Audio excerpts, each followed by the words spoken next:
So guys, dahil ito nga mahilig nga sa mga artwork si Pilipina Forever. So taubang ko siya ng ballpen at saka ng karayom. So gumawa po ko ng paraan kasi para at least hindi ko na misplace yung aking ballpen at saka yung karayom na ginagamit ko po sa pag-artwork. Guys. Wow! Fix na natin siya. Bali ito yung mga materials guys na ito. Mga panapon na yan sa factory. Ito itatapon. Nasa garbage na siya. Nasa garbage na siya. At nasa garbage na rin siya. So alam nyo na tayo mga Pilipino. Madiskarte sa buhay. Walang tinatapon na mga bagay-bagay na alam natin bakit kinarlangan. So yan guys. Itipis ko siya dito. Itipis ko siya. Magiging engineer tayo nito guys. So ito tataob natin ito. Naglagay ng ballpen. At saka dito. Nalagyan ng ballpen. At saka yung nami-misplace ko pong mga karayom. Kasi guys, habang nagtatrabaho ako minsan, hindi ko siya alam kung saan ko na ilagay na ipatong sa higaan. So, para hindi ma-danger ang ating life. Ayan. Lagyan natin yung mga karayom ko. Para happy na at saka kontento na si Pilipina Forever. Hindi na ma-misplace yung kanyang mga karayom. Tsaka ballpen. Kasi as a vlogger, lagi tayo may hawak na karayom naman. May hawak po akong karayom habang nag-artwork. At ballpen naman habang ako ay nag-vlog. Ito ang aking bagong kaibigan. Ayan. Patunogin muna natin.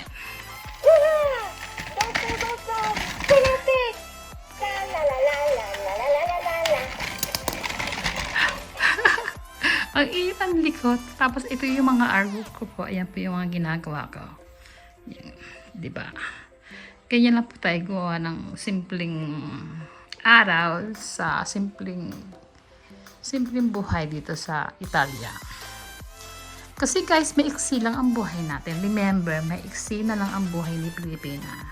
Yan. So, in the rest of my day, sabi ko nga sa aking description ng aking channel na after I monetize, ito po yung gagawin ko. Ito lang po ang gagawin ko.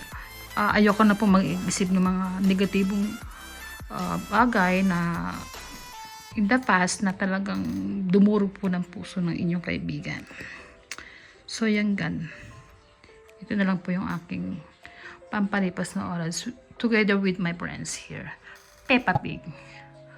So, thank you guys and maraming pong salamat sa mga comments and reactions nyo sa video. At saka sa mga bagong kaibigan ko dyan, mega love shout out sa inyo lahat. Kung hindi dahil sa inyo, hindi ako magbabalik loob kay YT. Kasi guys, nabisi po ako sa panibagong buhay ko dito sa Italia. Nung bumalik po ako ng galing ng Pilipinas, bumalik po ako ng Italy for continuing my journey. Ayan, kasi diba nagkaroon tayo ng pandemic sa nakaraang 5 years ago. So, ayan guys. Bagong si Pilipina Forever. At ayan. Ito na yung mga artwork niya. Ayan.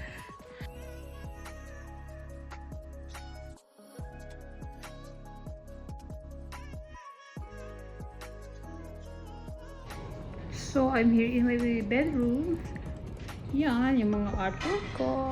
Nandiyan lahat sa aking malas sa limuot na higaan. Tapos guys, baka magselos yung kung adopted dog. Wow. Ito nga pala. Kasi alam niyo naman, 'di ba? Para tayo nagbabalik sa pagkaba. I-present you guys, ito si Bulldog. Malaki hong participation niya sa akin sa aking channel kasi alam niyo mga shorts ko. Ito yung nakahanda yung mga mumukbangin niya. Yung mga ideas, ayan niya, mga toys niya yan. So, ganun guys.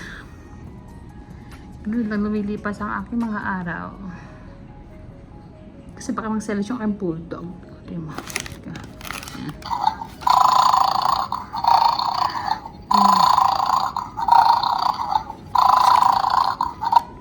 Every time na mag-upload po ako ng shorts video ko, ayan yun guys. 8 seconds lang less. Less than 8 seconds. At huwag po tatagal ng 8 second kasi para mag-thread ang ating mga videos, shorts. Thank you for watching and I'll see you in my next vlog. Bye bye, thank you.